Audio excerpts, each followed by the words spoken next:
Hello and welcome to another edition of EntheoRadio, where we talk about shamanism, psychedelics, and altered states for healing purposes.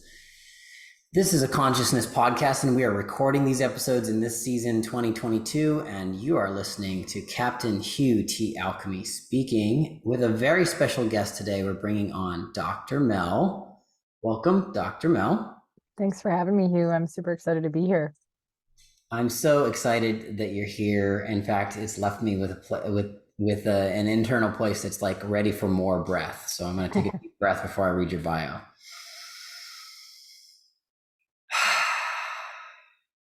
Thank you. Mm-hmm. After spending years in and out of the doctor's offices, Dr. Mel finally discovered the powerful healing benefits of Network Spinal Chiropractic Care, in which her life radically transformed in 2014. Upon graduation from chiropractic school, she then founded Inspire Life Chiropractic Center in the spring of 2017, in which she serves hundreds of people every month overcoming chronic health challenges, including anxiety, sleep, mental health, trauma, digestive issues, and so much more. Beyond this, beyond being dedicated to serving health in her community, over the years, Dr. Mel has mentored many students with her self-guided business prep school program, as well as personal mentorship and one-on-one coaching. From helping her clients to launch their businesses powerfully and successfully, to growing their entrepreneurial skills and mindset, Dr. Mel is your go-to. She's a holistic guide in learning how to elevate your own consciousness, energy, body, mind, emotions, and vibrations in any area of your life. And you're here because you have an entheogenic connection. Yes, I do. And we're very excited to talk about that. But instead of jumping right into that, tell the story of your own healing and why you got to chiropractic school and how that came about as a dedication for you. Absolutely. I think it's important to note, Hugh, for the audience and the listeners, I did not grow up with chiropractic. I did not grow up with, I know a lot of what you teach to your students. So I didn't stumble across, well, we don't really stumble across anything, but the universe provided me an opportunity of healing when I was playing rugby for the All-American team. Yeah, I played rugby for 10 years. Crazy sport. And I experienced a pretty severe shoulder injury to the point where I went from feeling like I was 21 years old, which I was, to feeling like I was 80. And I couldn't sleep laying down. And yeah, it was intense. I couldn't breathe. I had to sit up in a chair. So I literally felt as though I went from like young athlete to a senior citizen who couldn't move around, who couldn't breathe. And thankfully, one of my teammates at the time said, "Hey, Mel, you should go see this chiropractor." So I went and it was okay, right? Not all chiropractic is created equally. Similar to the work you do, right? Not all things are created equally in the healing realm. And my coaches at the time said, there's a different form of chiropractic, Mel, I think that you would really resonate with. So my shoulder did get better, but at the time I was dealing with menstrual cycle dysfunction, ups and downs of emotions, dealing with my past trauma, past history. And so I went to this chiropractor, and before he even touched my spine, he said, your body can heal itself. And it is through your nervous system in which all life is experienced. And unless we get to the underlying wounds, we're only going to be scratching the surface. You can chase pain all day, but unless you get to the emotional traumas, the physical traumas, the things that are vibrating in our body, we're only going to be doing so good in the body. So he worked on me. He didn't even touch my low back. He worked on very specifically my upper cervical, upper neck, and my low back pain went away. My shoulder got better. My menstrual cycles re-regulated. And I just felt like there was this weight lifted off my shoulders when it came to my emotional balance. I felt like I could navigate things easier. And it was from that moment on, I was like, okay, I need to learn this craft. I need to learn this work. And shortly after, I enrolled in chiropractic school, and it's been an upward spiral ever since. And it was through some of my chiropractic mentors that I stumbled across some of the work that you do in the continuous upward spiral of healing. Right. And so for our audience, your reference to the work that I do shamanic work, and I do have a practice of shamanism. Is that what you're referring to, or are you talking about entheogens or something else? I mean, I'm sure like the encompassing like shamanistic work as well as entheogens, it's all can be similar but different, right? Right. And I'm super eclectic, and what I've learned recently is that there's a lot to what we already have endogenously versus exogenously, what we have to take, what we have to eat. And I started changing my soapbox sales pitch to people who are like, yes, I want psychedelics. Yes, I want this. And I want some hard, heavy trip that's going to make me change my life. I go, well, have you started changing your diet? Have you tried fasting a couple times, a week maybe? Oh, hey, or like, what are your dreams saying? Hmm. I just dialed it back a lot to discover if people are ready. And I think my first involvement with shamanism um, kind of started with my family, and there was a lot of connection to divination and dreams and like where are we going before we get there, and Yeah. we go there with our emotional body before we arrive physically. Would you Hmm. say that's something you noticed with Absolutely. treatments, healing treatments?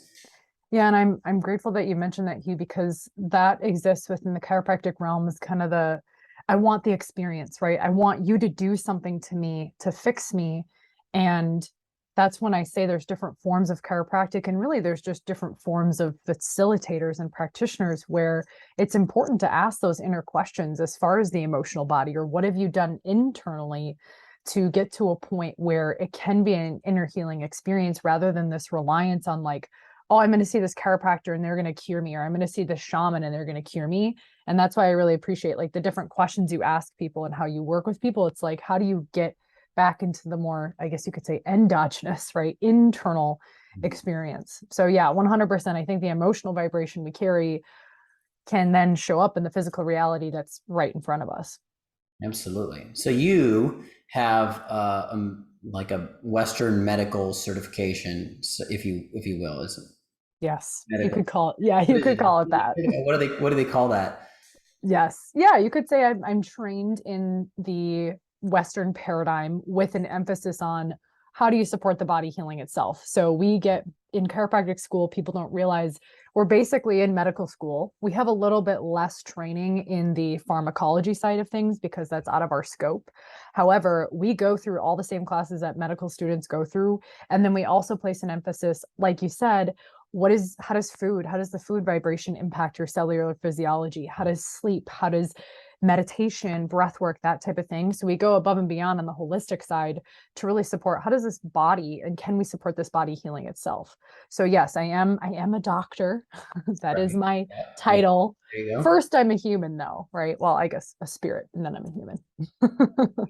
You're the embodiment of a spirit. Exactly. Human aside, we've been throwing this term around a lot this season, and it's like, okay, are you a human? I don't know. I don't care anymore. It's more like you're an earthling this time around, maybe. Yep. Yep. An alien, perhaps. I don't know. That's a trend I'm seeing. A lot of people are feeling a little bit alienated, but that's a whole other topic. We could talk about that for hours.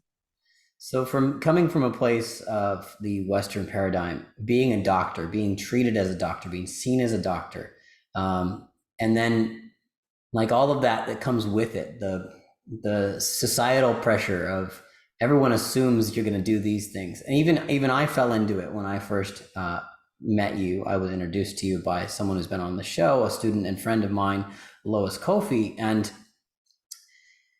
I was like, okay. And we were talking about doing shamanism retreats and collaboration. And you were like, I'm a chiropractor. Or she was like, she's a chiropractor. And you're like, I'm a chiropractor. And it's like, does that mean, because I've worked with different people that have both certifications, and it's not really a certification to be a shaman. There are some certifications, coursework, whatever, diplomas, but more or less it's a practice. It's just a Right. practice. And I've known chiropractors who have a license who are also in practice as shamans.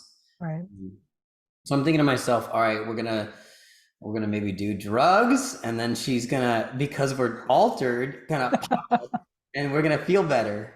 I've I've had that. So let's unpack the energy side of chiropractic, because you aren't the crack 'em and crack 'em good kind of chiropractor. No, cracking backs and cashing checks. That's the saying. Oh, there it is. Cracking necks and cashing checks. Yeah, that's not me. So if you're looking for that, you can just pass right on by. So yeah, that was my hesitancy. I'm like, it could be good, could be bad. I don't know. Right. I don't know. Chiropractic is this huge meter stick of experiences, and I've talked to chiropractors who are way over here on the nutrition side, and then ones that are just like, hey, let me pop that. Yep.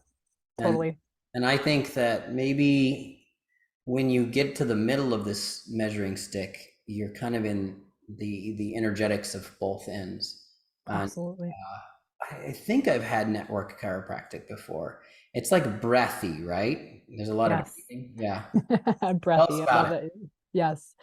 So to speak to what you're saying, Hugh, in anything, there's a spectrum of how people operate, just like light, there's a spectrum of vibration. And there's the one side of the paradigm where a lot, unfortunately, chiropractic has been very medicalized. And nothing wrong with Western medicine. It's just, it has its place.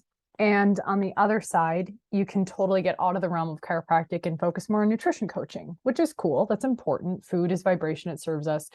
Where I like to play and where I love to support people is really helping them tap into one, how is your nervous system functioning? And as you mentioned, one of the primary forms in which we can see physically that the body is in a state of maybe more distress or dis-ease, as they call it, not disease, dis-ease and imbalance, is looking at breath and looking at the breath patterns. So the type of application that I use is called Network Spinal Care, in which it's very gentle adjustments along the spinal cord to really help cue the brain to say, hey, it's safe to feel, it's safe to heal, it's safe to come back and recognize your wholeness, right? Because any sort of version of being out of alignment or distress in the body, it's not that we're not whole. It's just our perception can become fragmented of how we're living in life. And really, this comes from the vitalistic philosophy of chiropractic, where thinking of us as light beings. And really, chiropractic is just impacting the light moving through your cells. That's why when in chiropractic, we call it subluxation. If you break down the meaning of that word, it means sub, less than, lux, light, ation, a state of. So less than ideal light energy moving through the body. Hmm. So that's like 1895 chiropractic. As you can see in the culture, it's been manipulated a little bit. Yeah. But I think, Almost like that was sort of the occult beginnings of chiropractic. right, right. And what's interesting is the founder of, and it's when I share this message of people like, hey, this is actually the foundation of chiropractic, they're like, oh, that's interesting. That sounds very similar to maybe Reiki or maybe other forms of like shamanic healing. And D.D. Palmer, the founder, was studying a lot of that. He just took it and applied it to specifically the spine in his own model. And maybe that's like a white dude doing that and claiming something, whatever. We don't need to get into that.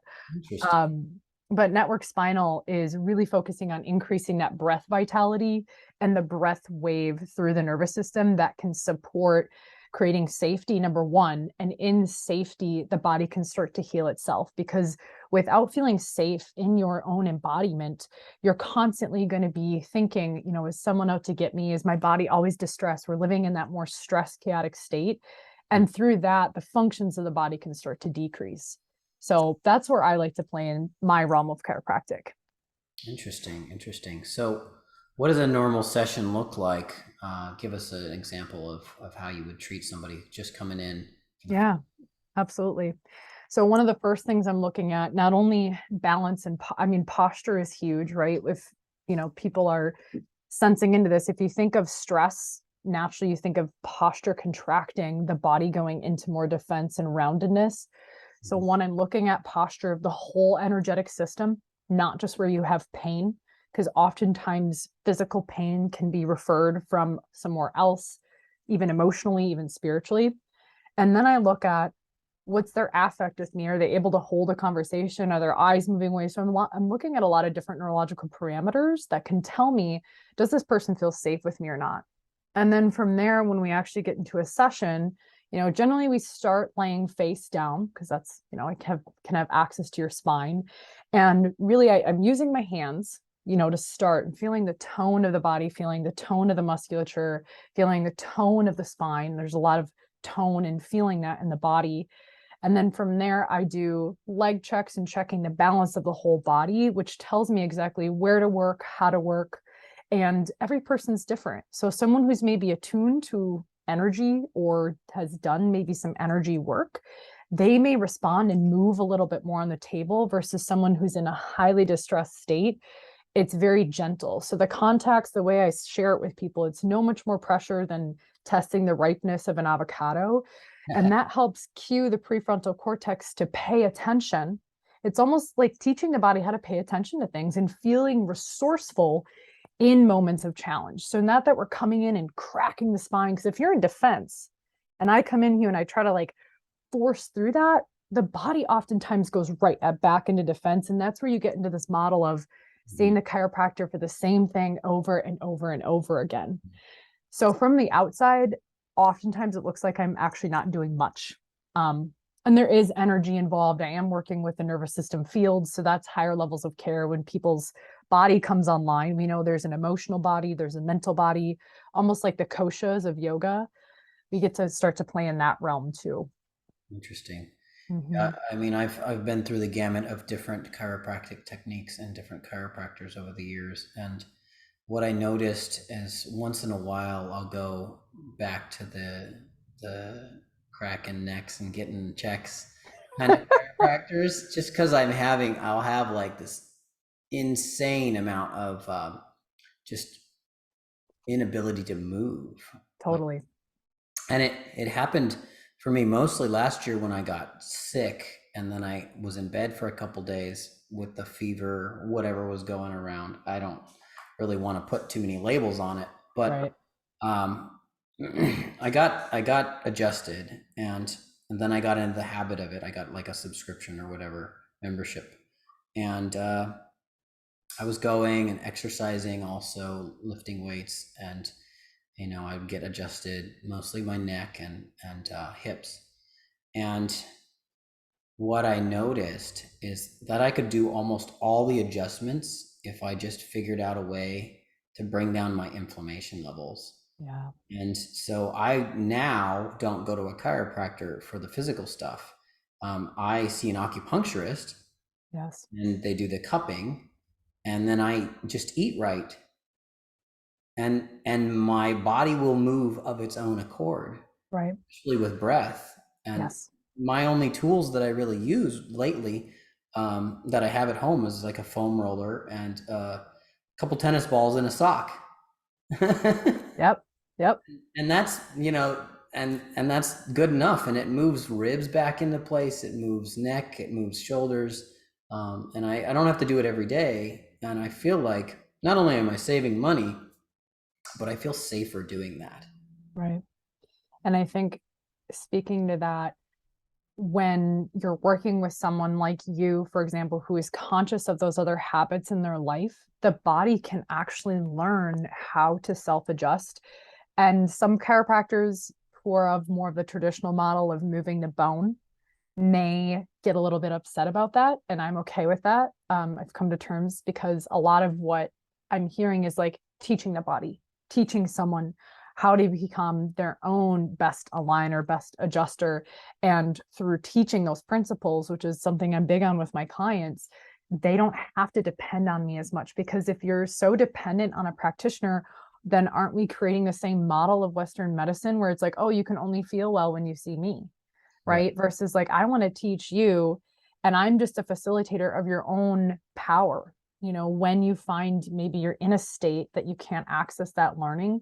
So that's what I really love about Network, is you can almost think of it as like chiropractic 3.0, like acupuncture, where it's moving those energy lines and breath lines through the body, where the bone then, when you feel safe, actually naturally moves back to where it's supposed to be, because the innate intelligence of the body knows way more than I do, right? Yeah.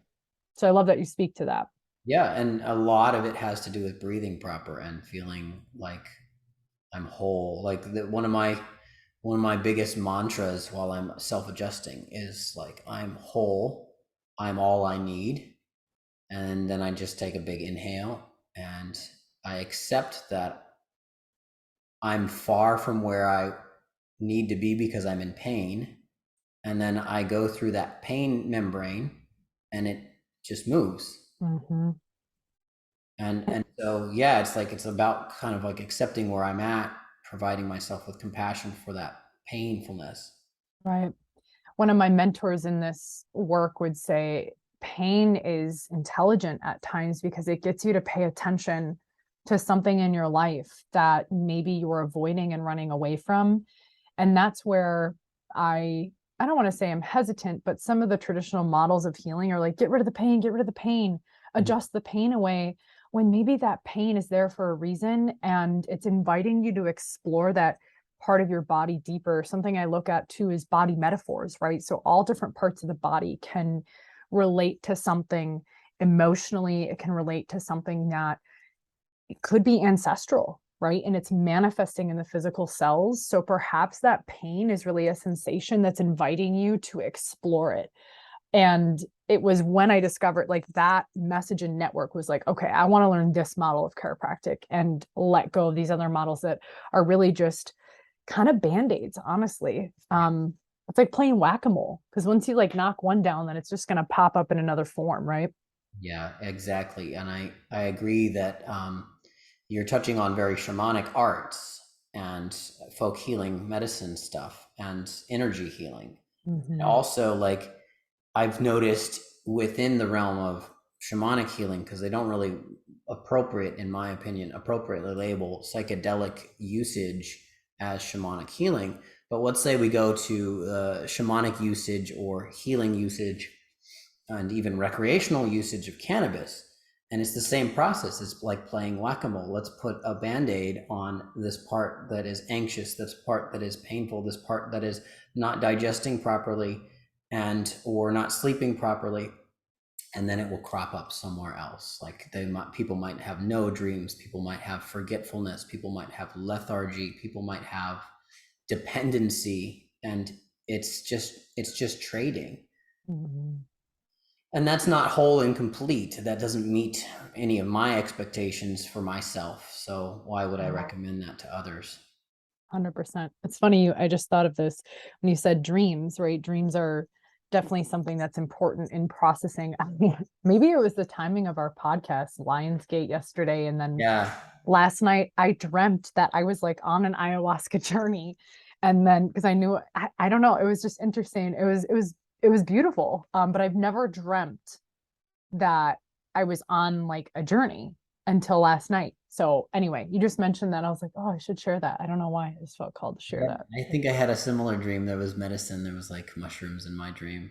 Last night? Yeah, this morning. Yeah. Oh, maybe we were like crossing in dream states. That's kind of cool. Yeah, it feels like there's whatever Lionsgate was, and there I didn't attend any physical events yesterday, Yeah, me neither. but it felt like a meeting of something, Mhm. conferencing of energy, Yeah. confluence. Oh, I like that. That's a good term. So, speaking of ayahuasca, how have you learned from the psychedelic states and the entheogenic medicines? How have Mm, you applied this to your practice? And give us an example story, if you will, of your own healing. absolutely.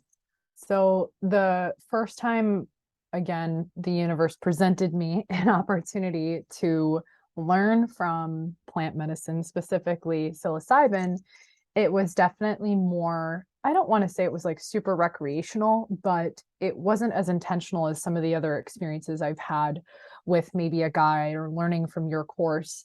And I was with my husband and some close people in my life, and we simply went on a walk around a lake. And it was very, like, I just felt very in my body. And from that moment, I was like, okay, it kind of opened up these doorways of like, there's something to explore here. And I just got super curious. And I felt like I've always been curious about like earth healing and plant medicine, not just from psychedelics, but literally like plants that the earth provides us, right? Mhm. So that was my first encounter was with more friends. And then I started getting turned on to it from some of my mentors who had recommended someone here locally, and she's more of a guide who will sit for you, and that was really powerful for healing some of my more of like a heroic dose, a larger dose, and really going in to my system and feeling and sensing things. I felt as though I had like done some work, right? And you go in and I'm like, oh, there's a whole other world here to really explore. And what I mean by that, to not be like super esoteric, I had experienced some sexual molestation growing up. My family life growing up was a little tumultuous, and I became the overachiever. So I suppressed a lot of that stuff and I just sought validation through success and achieving. And that manifested in my physical body. Yeah. So I've done a lot of physical healing, right? Chiropractic, acupuncture, a Wait. lot of, yeah. What was the dosage? And maybe you could take a guess at the age that you experienced the trauma, and Mm. and then how did it manifest?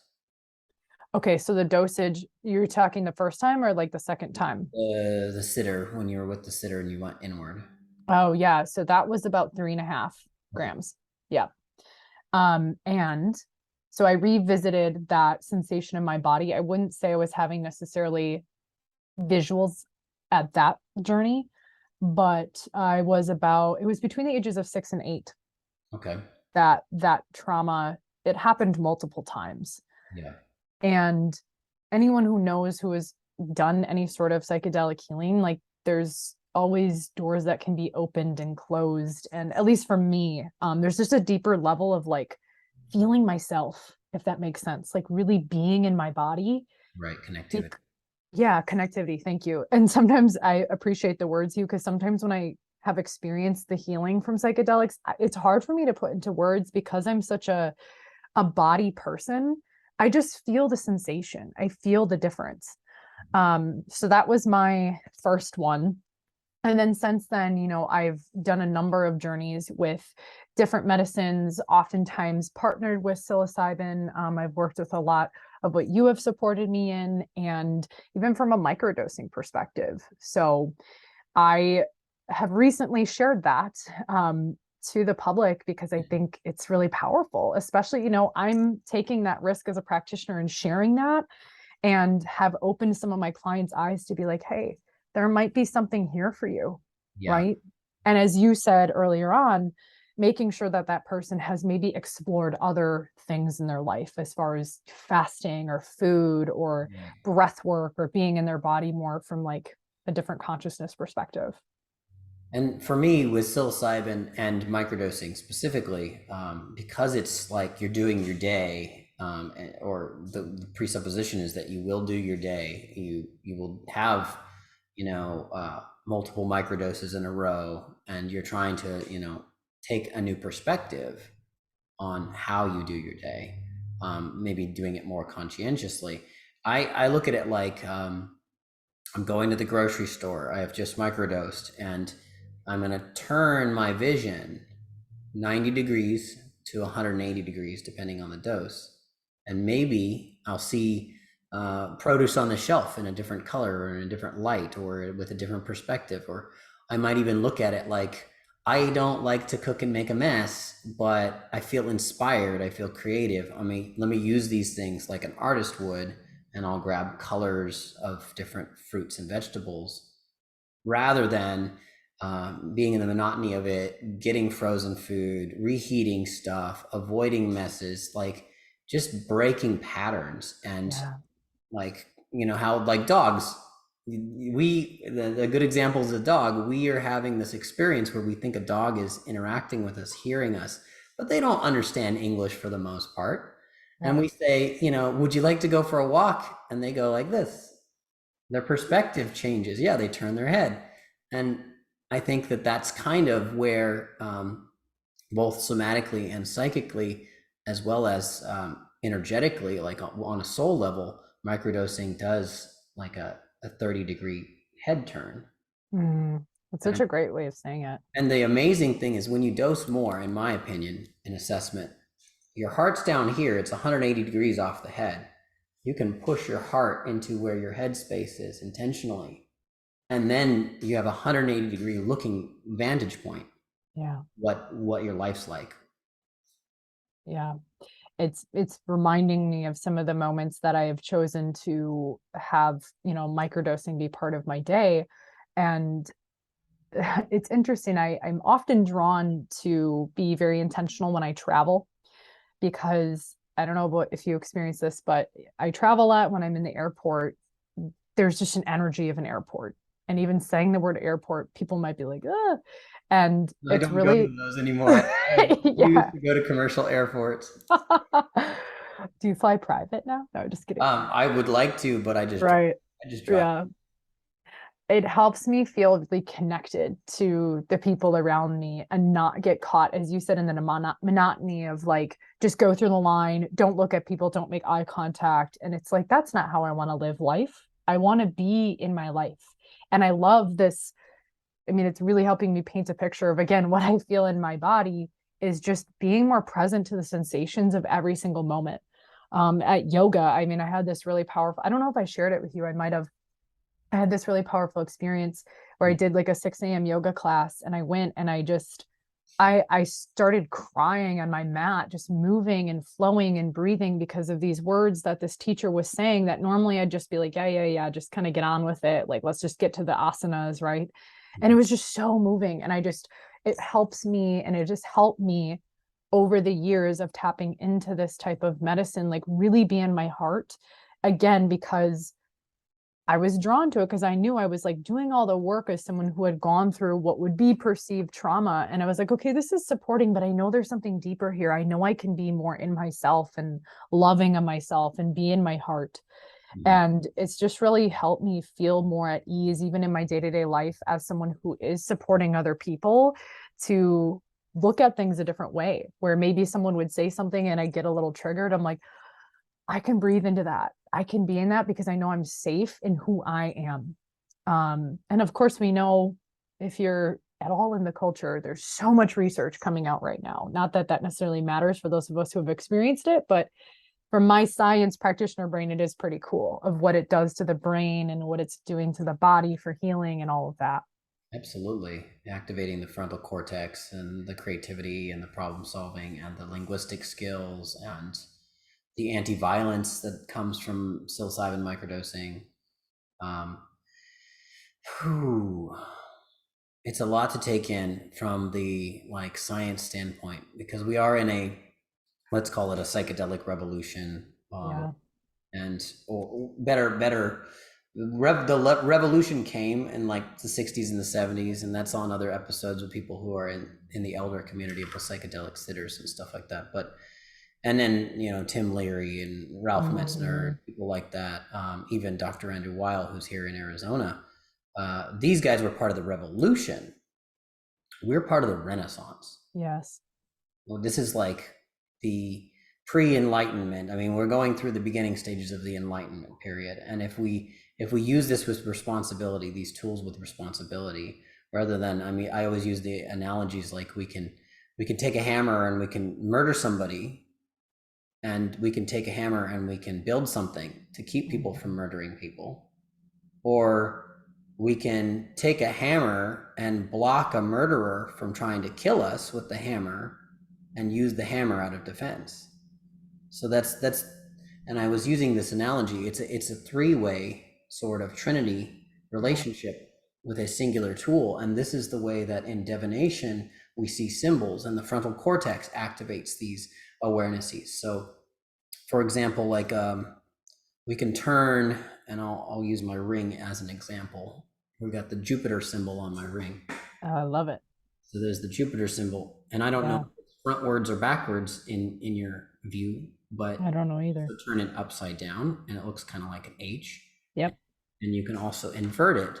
So it's reversal, inversion, and the normal way that it sits. And so this is true of everything, including the psychedelics. So there's the good trips and the bad trips, and they're both useful. And then there's whatever the third party is, whatever the additional thing that could be in formulation. And when I say in formulation, I think along the lines of Aldous Huxley and Brave New World, and where our society's going with psychedelic use. Uh, Right. we start to branch into things like metaverse and virtual reality, and like how is consciousness surviving? Why is it surviving? For what reasons? What are the purposes? Mm. There's this big dialogue that you, Dr. Mel, as a doctor, have almost a bigger voice in participating in that dialogue in your Yeah. lifetime. And my hope is that like more people have a bigger voice beyond just because they're named a doctor, right? And I recognize that. And I'm curious from your perspective, Hugh, do you think something you just reminded me of, do you think there's anything like as a bad trip? I think there's useful lessons that are painful. Yeah. And then, so like the word bad and good, these are antiquated terms at this point. Mm-hmm. I think they also preclude self-judgment, and as we know from scripture, at least spiritual and or Christian scripture, when we get into judgment, we are not participating in our life's purpose. That is the thing that is most high, that thing that sees all things, that omniscient thing, that can judge. But if Right. you aren't in the omniscience with your consciousness, you have no place in the realm of judgment. So good and bad are antiquated in that way. There's challenging, there's painful, there's moving through a membrane of suffering Mm-hmm. on the spectrum of what was previously identified as bad trips. And then there's moving through pleasure, allowing a flow, breathing deep into the Wu Wei, or the Tao, the Jing, the Tao of life. These are the opposite spectrum. It flow like a good trip with good set and setting, the right dosage and the right inner voices, and conscientious dialogue with your ego. That will flow. The ego will give up its seat of power, and you'll be in probably a place of pleasure, ecstatic, and orgasmic experiencing. Mm-hmm. Yeah, speaking to like that kind of experience, the full range of experience, knowing that this work and working with plant medicines, at least in my experience, and again, what I've learned from you is my hope as we expand and there's more research and there's more science, my hope is that it doesn't become this compartmentalized thing like medicine is, because I think people forget a lot of the modern day medicines that you would like go to your doctor and get prescribed, they come from somewhere on the planet, oftentimes mushrooms, right? Yeah. And so my hope is like we really have everyone who is conscious of this work, whether it's holistic practitioners, shamans like you, people who are able to see the holistic holism realm of it and really support in that renaissance. Because again, I don't want to say I have concerns, but my hope is that it doesn't become like, well, you take this thing and it's going to cure your mental health. It's like, oh, it's so much more than that though, Mhm. right? It's so much more holistic. It's so much more like life, right? So again, I'm grateful that there's more research. I'm grateful that there's more science, and I can speak a lot to that, knowing the nervous system and the brain and trauma neurology and all that. And like, I think of the triangles like body, mind, spirit, right? Mhm. And there's got to be some of that like spiritual essence, in my opinion. Again, in my opinion, the studies I've done, my own personal experiences, that's got to be part of it. And that's what I think a lot of what's missing in our current state of healthcare is we're just seeing people as diagnoses or numbers, or we fragment and distill them down into like, well, what's on your paper? Okay, well, we're going to prescribe this, psychedelic. It's like, well, but what about the people involved? You said setting. What about everything that this person is doing in their life, right? So that's just, I don't want to say again concern. It's just in the back of my mind of like, how can I maybe be a supporter of speaking to that differently and perhaps be a bridge? I don't know. Yeah. Well, you are the bridge, and you're learning new tools and skills all the time. You're you're giving yourself new permissions, because previously in your previous life, not past life, you were told these are not permissible things to talk about. These are not permissible cures. These are not permissible ways of being. These are not even legal or safe. And now what we're coming out with is all of the contrary information. And even that, from a shamanic perspective, isn't the whole story. Just and we talked about the pyramid, that it's a trinity. There is light, there is dark, but there is something above and beyond and just outside the realm of our science. Yep. The expansion point, right? When your consciousness expands into that realm of unknown, that's where things can get powerful and juicy, rather than like, well, the evidence says. It's like, yeah, but if you look at any sort of like quantum healing or quantum physics, there's this like realm of possibility that is a little bit unknown. And that's where the brain can tap into possibility of healing or tap into possibility of returning to wholeness. Right. And again, I feel like a baby in this work. I feel like very old in some of the healing arts, and then also like very infantile, but that's, I guess, and then there's like this space, right? Yeah. But I believe there's got to be more of that, I guess you could call it magic or possibility or curiosity in, again, the realm I play in is that holism and healing realm. Sure. And without throwing other terms around that are more esoteric, let's just like bring it back to something Westerners love. The word miracle, spontaneous healing, was coined by Dr. Andrew Weil. But the word miracle basically means spontaneous healing. Right. When it's so interesting you bring this up, I was listening to a podcast and one of my mentors saying, well, if you expect and know that that is actually just part of life, then does the miracle actually just become part of what we know to be true about the body? Like, to me, let's make miracles more like that's expected. It may take away a little bit of the magic, but I mean, some people look at me in my office, they're like, you're a miracle worker. I'm like, no, no, no. I'm very quick to like correct people. Like, do not put me on a pedestal. That is the last thing I want. This is part of healing. This is part of what is possible when you honor the body, when you honor the mind, when you honor the spirit, and getting out of this realm of putting on a white coat and saying, I know better than you because I went to 8 years of school, right? I'm really about breaking down those paradigms in the healthcare realm and saying this can just be part of the process. Miracles can be part of your everyday life. Yeah, and that's like a really great reframe. Okay, you're a miracle worker. No, we work miracles together. Right. It is our birthright as earthlings, as humans, as spirits incarnate, to work miracles. Because if you have a spirit, if you believe you have a spirit, and your client believes you have a spirit, then that is an unlimited source of energy that can pour through, the same as having consciousness in the body, the same as giving birth, the same as death and dying, and reuniting with the spirits from beyond. These are all natural processes. And I mean, I am okay with being criticized by people who listen and watch this show who are atheists. I'm okay with that. It's not a show for atheists. It's called EntheoRadio because, more or less, we're talking to spirit within, we're acknowledging the spirit within, and it happens to be that entheogens are the means for acknowledgement.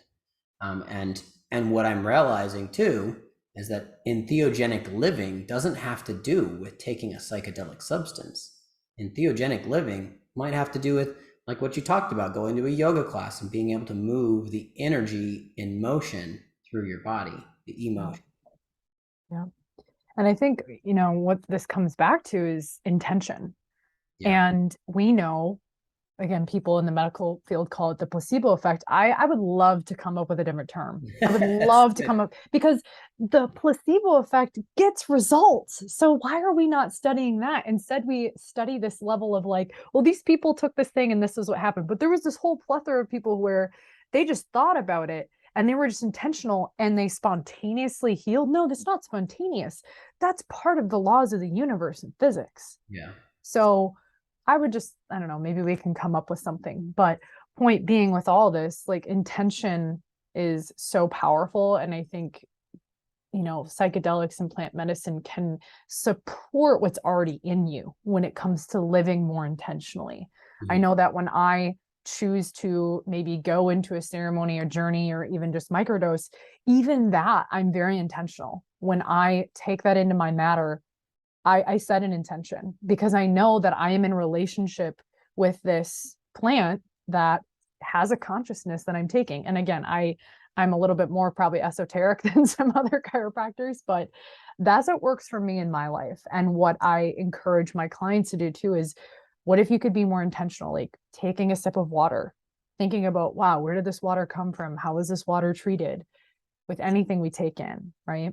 It's vibration and it's energy, and so a lot of people will use older terms and they'll talk about animism, and Native Americans especially, they'll talk about how the rocks have a soul, the earth has a soul, everything has a soul, even if it's an inanimate object, even if it's a rock, for example. And so if we treat that object like a person, like we would a relationship with a person, then it gives back, it meets us. And that might be that placebo effect, or used in a better terminology, in an ancient terminology. It gives back. Because we've had so much time supposedly pass on a linear timeline. We've had so many people contribute to who we are today, here and now, in these bodies, that we've seen it, all of it before. And one of my friends like to say, there's nothing new under the sun. Yeah. So that means we've seen the miracles of people come to this planet as earthlings, whether they're human or not, and do things that we and everybody around us didn't believe were possible. A couple of good examples in media, like this whole concept of The Secret. That's like the nocebo effect. Yeah. There's the placebo and there's a nocebo. Oh my gosh. Then it gets really quantum. And then there's the other one in the movie What the Bleep Do We Know? Yeah. Where it's like the Native Americans can't see the ships, but they can see that there's something out there. And the shaman is the first one to realize, like, okay, there's something causing a ripple. No one wants to believe that there are ships. No one wants to believe in the shape of these ships. It's unbelievable. Right. But as he develops a boundary, or he drops a boundary around what he believes, he's then allowed to see the ships. Then he can describe them to the people. Then they can see them. Yeah. So there are these different stages of consciousness, and all of us are moving through these. And you get to see some of these things live and in action all the time, with something as like simple as touch here, touch there, take a deep breath, and now pop, pop, pop, or the person is taller, or the person is pain-free. This is the same process that shaman was going through every day, looking for those ships on the horizon that were coming in with Columbus, or whoever was coming in from afar, and no one being able to believe, and then being willing to stretch himself each time. Yeah.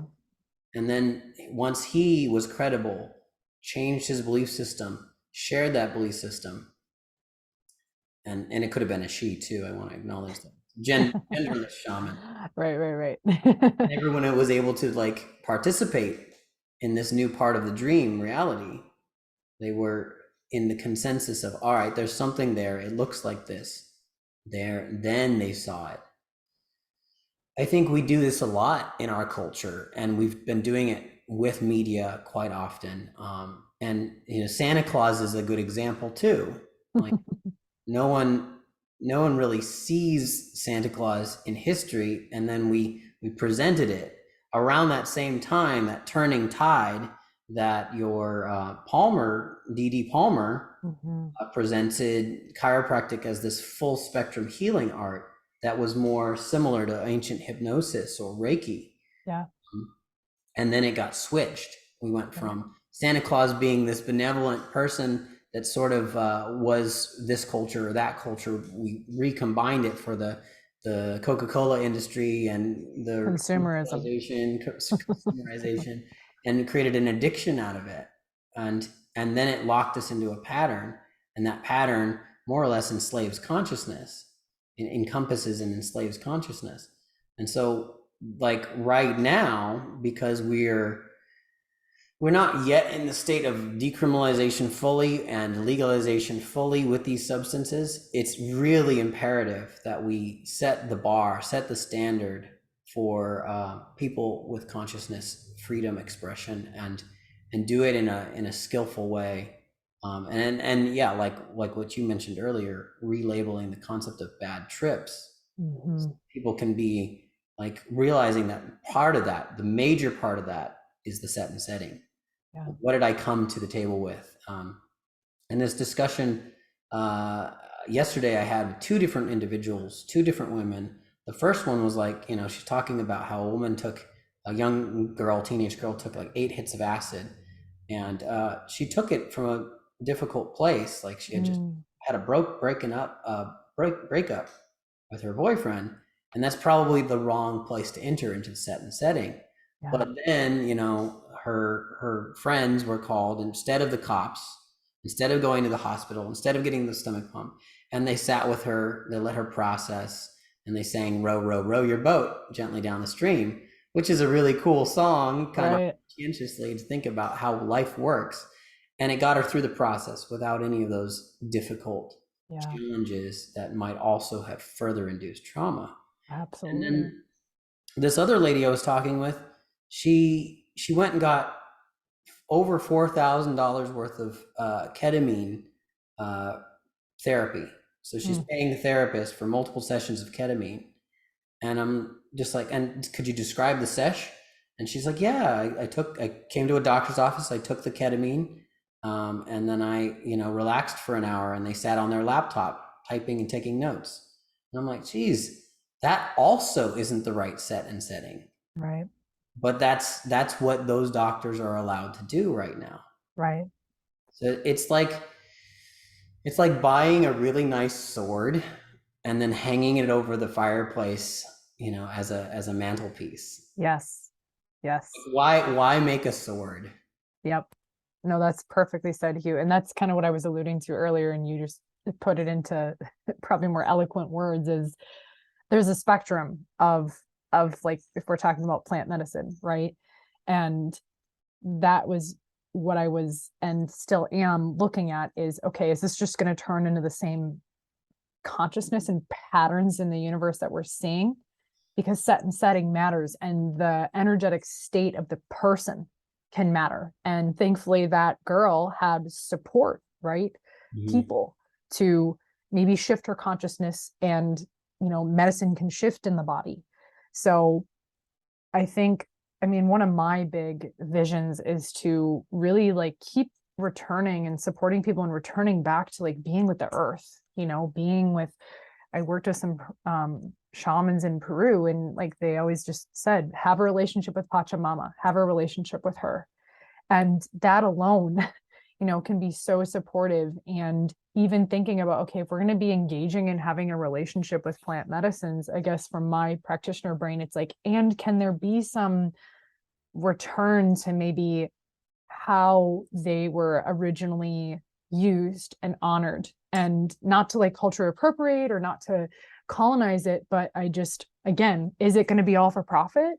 Right? Like $4,000, that's, a decent amount, right? And I'm not here to say like what people should charge for their services. Like that's not what I'm here to say, but it's more so, can there be an honoring of returning not only just the plant medicine, but like how we are as humans and individuals living in a culture? Because that's what I'm seeing a lot, is people are just disconnected. Yeah. They're living these isolatory experiences, and they're not connected with other humans, other beings, with the planet, with animals. They're just living in their vehicle, living in their office building, and it's just so compartmentalized, and that manifests in like a therapy setting, right? Like, cool, you can have these trips and these ketamine journeys, but like, how are you then going back into life with human beings? Anyway, off my soapbox. But yeah, no, I'm on that same soapbox move over. Like, come on, instead of spending $3,000, it's just $4,000, save 3,000 of it and take a week off of work.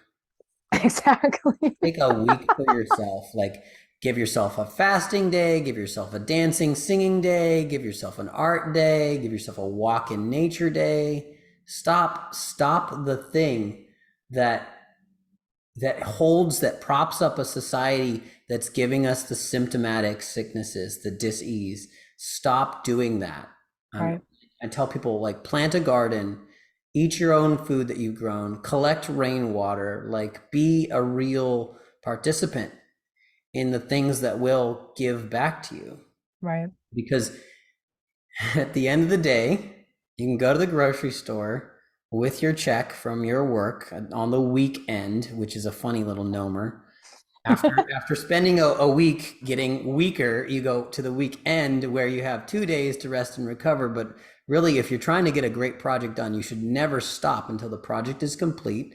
But let's just assume that you are in this 9 to 5 cycle. So you got a couple days to rest and recover. And if any number of those factors that you've just spent all of your time and energy on, weakening yourself, if any one of those goes wrong, the grocery store doesn't have food, the bank doesn't cash a check, the electronic system, process system goes down, you can't recover. It props up more symptomatic self-destructive behavior. So the first and foremost self-destructive behavior is the believing of the time trade, the believing that like we can make this work by just keeping working, just keeping the system, and it's eating us, it's Yeah. destroying us, and it's destroying us. We're noticing, people like you and me are noticing that it's destroying us with symptoms of dis-ease. But ultimately, we're all in this cradle to grave process. We go in from the perspective of children, let's all learn to go to college, let's all learn to get a trade, let's all learn to get a job, and then we'll make some money. And then it's like half the time, all of that can be circumnavigated by learning some life skills Yes. that are related to growing food and processing and cleaning water. And then the rest of it kind of just falls into place. Like you become in right attitude and in right nature with your human experience. And everyone's like, where's the manual for being, human citizen? And I'm like, the fact is, you've got a manual that is the opposite. Yeah. The anti-manual. Yeah, you're being taught the opposite of what it is to be human. Yeah. And that's why you've forgotten the thing that animals know right off the bat when they come right out. They have the instincts. hmm And perhaps the decriminalization and legalities of, plant medicine and psychedelic medicine will support a portal and exit into something. And that's my hope, because Yeah. as we have been alluding to, and you are someone who is like, I look up to in this work, again, you can't just like take the plant medicine thing and like your life is going to be cured. There's so many other factors. And like let's flip it, right? Like that's been my journey with plant medicine is, yeah, my journeys I went to in the beginning, I was like, I got some stuff, as a leader I want to work through. And now it's like I'm just way more intentional in life and I want to support the evolution of that. I'm not trying to escape anything.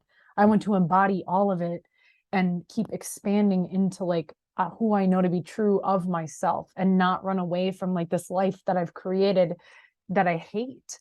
Like that's not, it's not going to solve all your problems, right? Like you got to be conscious and like in your life and choose to play a different game.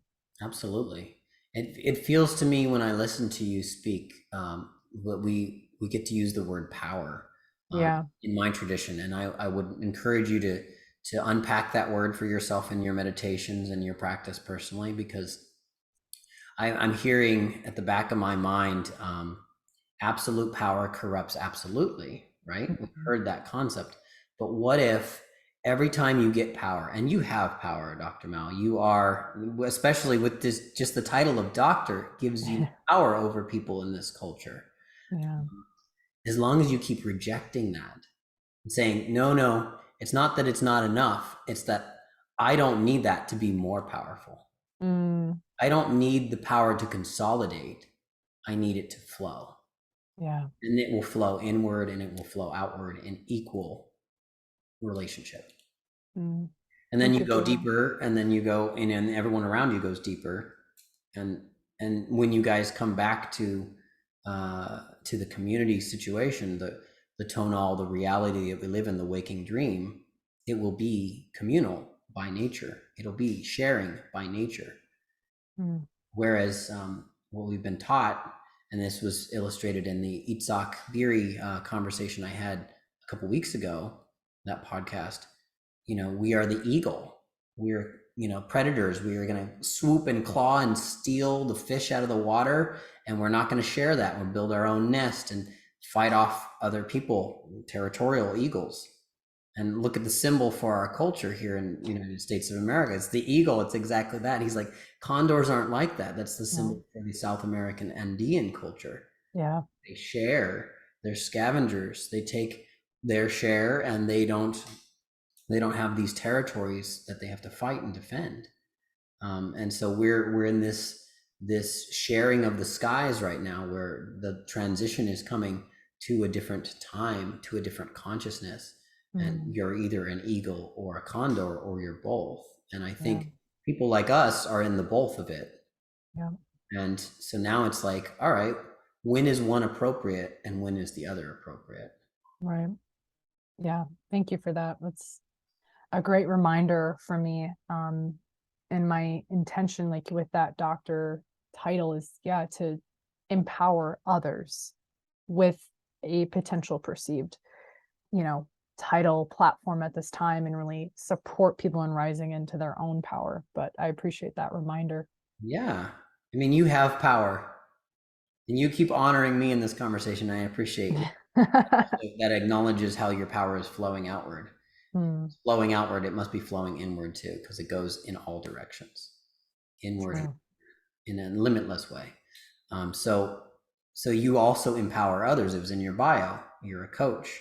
It's not just about poke here, poke there, straight spine, now move on with your life. It's about right action and having fortitude and discipline around that integral form of living. And you're doing that. So kind of segues me into, how do people get involved? What do you have going on? Tell people about your website. Tell people about your social media. Tell people where else they can find you. Absolutely. So you can go to drmelkrug.com. Yes, Krug is very German. Thanks, German ancestors. DRMELKRUG.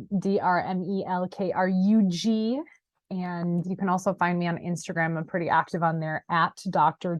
Mel Krug. And I love sharing about like the truth of my life. So if you go on Instagram, like I am as real as it gets. I dance on there, I teach.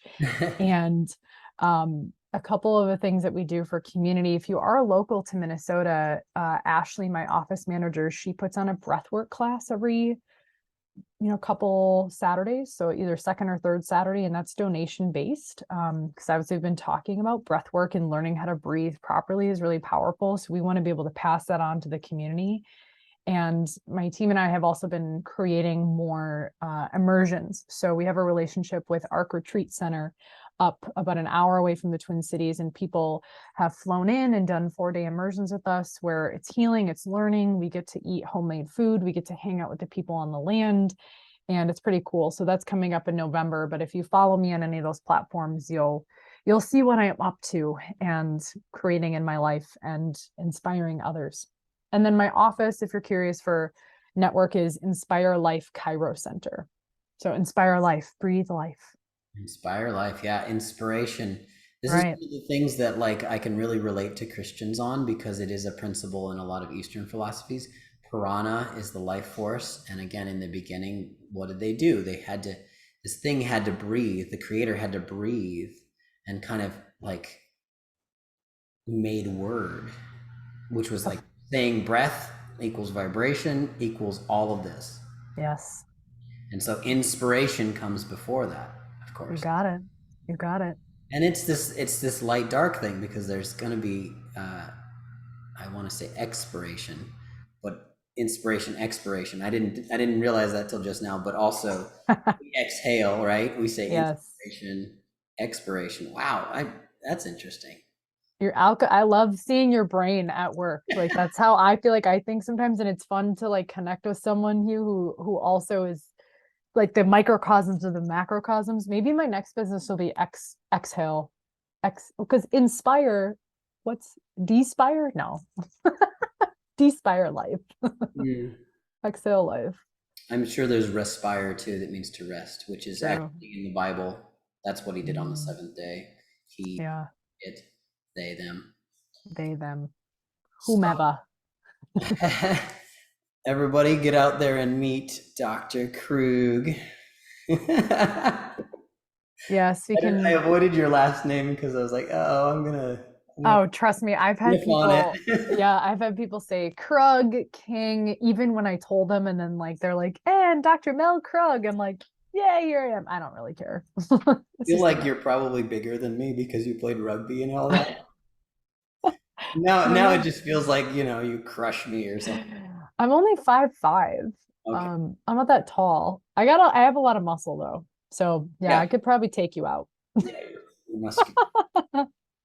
I say it's the balance, right? I have my rugby and then people get really shocked with the type of like chiropractic I do. They're like, "What?"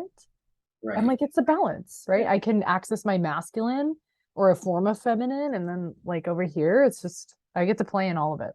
So, Did you say your practice was in Minneapolis? I am in Mendota Heights, which is right outside of St. Paul. See, So, I don't know that area of the world very well, except that it is a reference point that I think Lois talks about a lot, right? yes, yes. It seems like more and more, maybe it's through Lois and her circles, that like zone is coming up. And I have people that order microdose supplements from Mushroom Shaman that are in that area. So I see that address a lot. And It's I'm like, popping in your what's consciousness. up with that? I mean, I'm, Yeah, I'm just such a Western, Southwestern guy, and I've only really been in the Western states frequently. yeah. I love Arizona. Yeah, and we have some good stuff here. Like We do. as much as there is the challenge of being in the Valley of the Sun with Phoenix and its heat and its pollution levels, and then the density, population density. There's a lot of undense populations out here, smaller mountain towns like Flagstaff, like Sedona, like Prescott, like um, the White Mountains where I go mushroom hunting, and these are amazing spots. Um, and then there's power places too, like Sedona, I guess, is a power place for a lot of people where ley lines converge. I was just reading about we have one of the only legally recognized Caucasian, Western citizen U.S. people come in from all over to do peyote Yeah. via the church, which is actually near Tombstone, an hour outside of to Tucson. Mm, And you can go there and you can have a multi-day peyote experience, and it's full on bona fide legal church really? sacrament. And the way you normally go to church and eat a cracker or whatever, you get Yeah. to I think it's like a 70-acre ranch where they give you peyote and you experience that. See, I thought that was only for like the that lineage. So yeah, there's the Peyote Way Church. Yeah. This is sort of beyond the Native American thing. Okay. Like the Kiowa tradition and the Peyote Way Church and stuff like that is, I think, mostly based out of Oklahoma, and it's recognized on all reservations that peyote Mm, is a fine medicine for people. But outside reservations, it needs to be protected under religious law.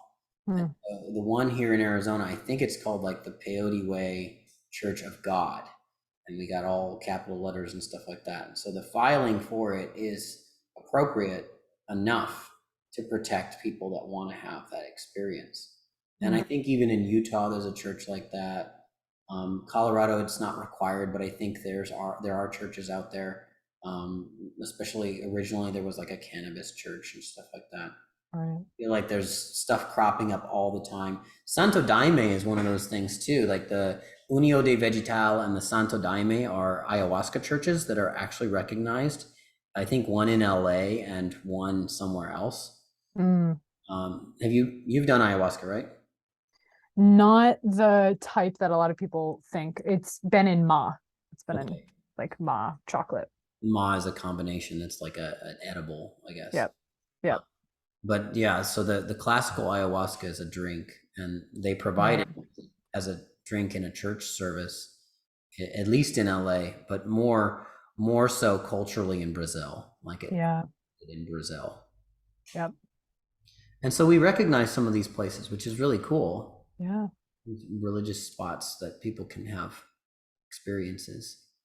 Set Um, and setting. yeah, and so again, it's sort of a spectrum. Like what you do as a chiropractor and what I do as a shamanic practitioner, these are like on a spectrum, and there's everything from crack backs to deep breaths to shamanic songs to people having a church building, singing whatever they sing, and or just dressing in white and baptizing people while they're taking these sacraments. And there's just a full spectrum of healing, and it's kind of like build your life, build your consciousness to suit, right? Absolutely.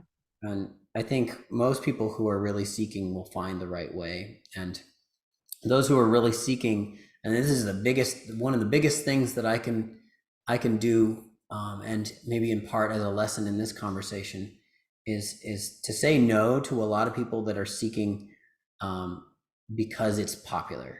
Yes. It's a tourist thing to do. It's a new experience. It's novelty.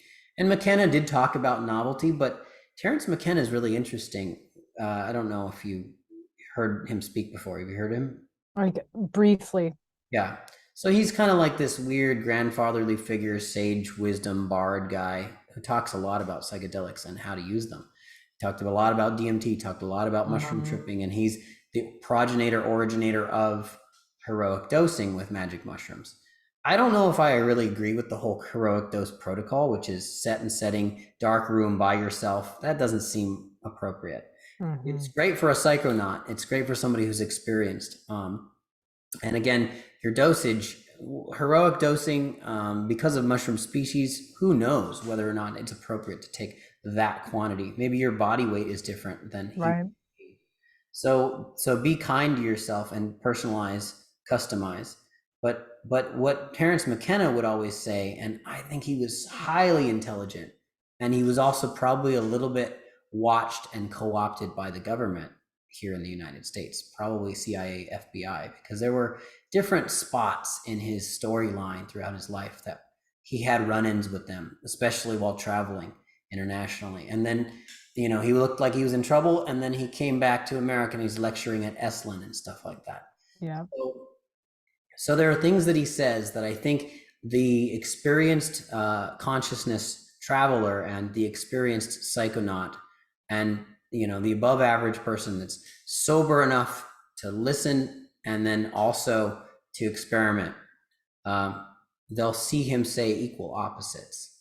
They'll see him say things that are like, try this experience and then try the opposite experience. He has this whole lecture on novelty, and that kind of speaks to the psychedelic tourism.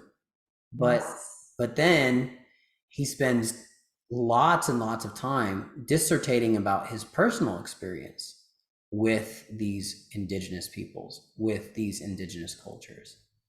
And so I think what he's mostly saying is, don't do one without the other, stack them up. And this is a really common thing in herbal medicine, in folk healing, in tribal medicine, and in all kinds of ancient forms of healing. Don't just do one thing. Mix it up. Even the word ayahuasca itself means mixture, brew.